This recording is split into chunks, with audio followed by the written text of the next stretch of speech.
Member for Port Darwin. Madam Speaker,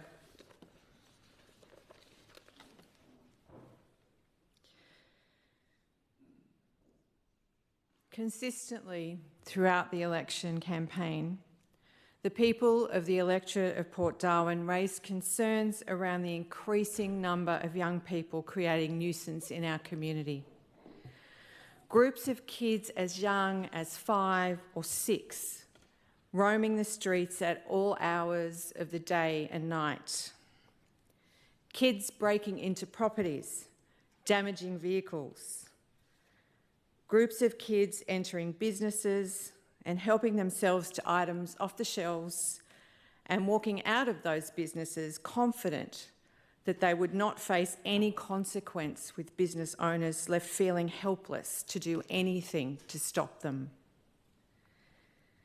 I have personally witnessed young people in and around the CBD harassing passers-by, humbugging them for money, name-calling, and on one occasion, I witnessed a group of 3 young girls attempting to enter a vehicle stationary at a set of traffic lights. Thankfully, the occupants had locked the doors, and when unsuccessful, that group of 3 young girls walked off to look for the next opportunity, apparently without any concern that they had not been seen, that they had been seen, or that they might be stopped. Madam Speaker,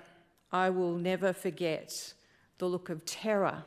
on the faces of the young couple in that motor vehicle as they realised just how close they came to being either dragged from their vehicle and that motor vehicle being stolen, or likely robbed or assaulted. Constituents routinely recount how they have witnessed groups of children walking into our local Woolworths supermarket, helping themselves not to the staples of life because they're hungry, but to non-consumables, and walking out of the supermarket unchallenged by staff or security, who, when asked why they did not intervene, stated they either did not feel safe to intervene or were of the view that if they did try to apprehend the child shoplifting, it would be them, not the child, who would be subjected to the full force of the law.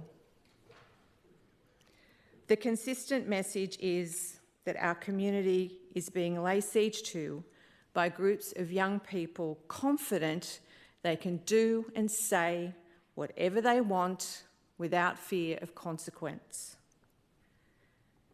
From the businesses who have had their properties vandalised and stock stolen, to the members of our community who have had their motor vehicles stolen or damaged, homes broken into and personal items stolen, who have had the horrendous experience of waking up, as I have, to find alleged offenders in their homes, the question most often asked is, why aren't the police able to intervene, followed by, where are the parents of these children? The answer to why the police weren't able to intervene was most often the alleged offender was under the age of criminal responsibility, and therefore the only option available to police was to return the child who had been found and engaged in allegedly criminal activity to a responsible adult. I have recently attempted to find out just what that term meant, because, as many of those in the chamber will know, that is often a question asked in our community. And what I ultimately was able to identify, that it was added to the legislation, but generally just means to return the child to the place where they are living and the person who is responsible for their care, be that the parent or a guardian. So those on the other side would have us believe that in returning that child to a responsible adult was an appropriate response, and that somehow that responsible adult would take active intervention and demonstrate to that child that there would be a consequence to their actions. Madam Speaker, the sad reality is that more often than not, the reason the child was not safe at home in bed was because that responsible adult was, in fact, the reason the child was out on the streets. That child's home was not safe, but rather was a home filled with violence and alcohol and disruption. With each and every return of a child to a responsible adult, to only have that child leave the care of that responsible adult, it became increasingly clear that the system was broken and this approach was not working and reform was required. In consulting with frontline workers, all frontline workers, including police, the consistent message was that a returning of the age of criminal responsibility to 10 was necessary, as without it, the only option for children under 12 to return to the environment they were running away from was a far from adequate solution. The Labor member for Lingiari, Marion Scrimgeour, stated on ABC Radio on 23rd February 2024, "We've got to stop pussyfooting around here and thinking that these kids are going and that they're being taken home to a responsible adult, because in a lot of these cases there isn't a responsible adult there, and the reality is these kids don't listen." She went on to say a lot of them, whether they don't feel safe, whether there isn't anyone home, once the police leave, they're back out on the street again with their friends. Former Labor Minister and now Lord Mayor of Darwin, the Honourable Combat Scarlett, in a response to the growing crime crisis in our community on the 5th of March 2024, posed the question, "Do we need to go back to raising the age of criminal responsibility?" A fair question, given our community had already made their feelings known. On the 24th of August 2024, our community gave their view on returning the age of criminal responsibility to 10, a resounding yes. Madam Speaker, those on the other side would have you believe that lowering the age is intended to put children in jail. Our government has consistently stated, and I again restate it now, it is not our intention to put children in prison. It is our intention to fix the broken system that has kept children in harm's way by only allowing children found involved in allegedly criminal activity to be returned to the environment they have run away from. That has not allowed those tasked with caring for those children to be held to account for failing those children. That has not provided sufficient frameworks for those caring for those children who are at their wits' end, trying to protect those children from the influences of others and who are desperately seeking help to get those children back on track. Every parent knows that a child left to their own devices will push to see just how far they can go. If there is no boundary, we are sending a message to our children that you can do whatever you want. Madam Speaker, that is why the very first action I took when appointed as the Minister for Children and Families was to meet with my department and identify what steps could be taken to wrap these children in a supportive environment that would engage with those responsible for their care and offer the best possible circumstances to get those at-risk children on track and out of a path to prison. It is our intention to catch the children who have fallen not through the cracks,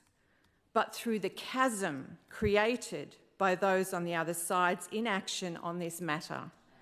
to be provided a safety net that will provide them safe haven and an opportunity to not progress down a path of crime. This work has commenced with an audit of the resources and programs already available, which can be incorporated into a circuit breaker program that will focus on ensuring a child found engaged in alleged criminal activity is afforded an opportunity to change their behaviour. where the Department of Children and Families will spearhead a process of working with those who are responsible for those children that will provide a clear path away from a life of crime and potential detention by looking to the reasons that child is on the wrong path, working with the child's family to get them on track. In the first instance, it will work to make sure that that child is safe, is fed, is clothed and safe, that they are attending school, that those responsible for their care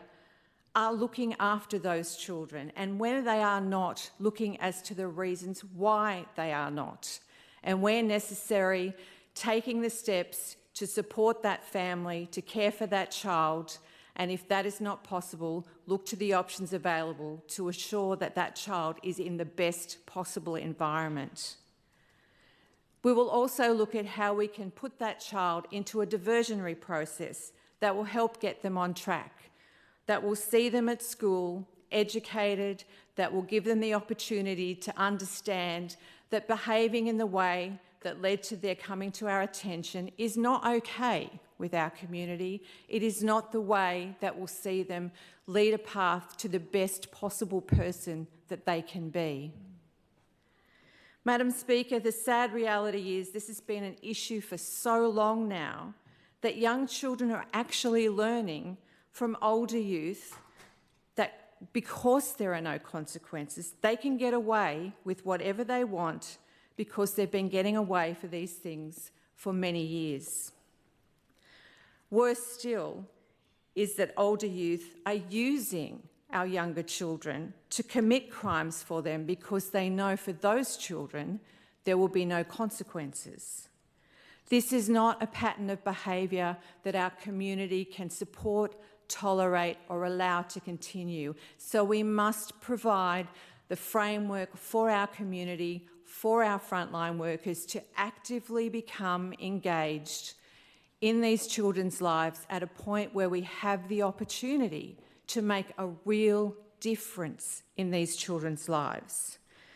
We cannot allow the situation as it stands to continue. We must hold our children to account for their responsibilities, teach them about consequences, where they deserve them, give them cuddles and rewards, because that's what being a good parent is all about. And for those children who have families that are unable to engage in that way, we will put them somewhere safe, we will encourage them, we will support them, we will work with their schools and their teachers, we will ensure that they understand that we care for them and that we will look after them and that we will give them the best possible opportunity. And that is why I commend this legislation to the House.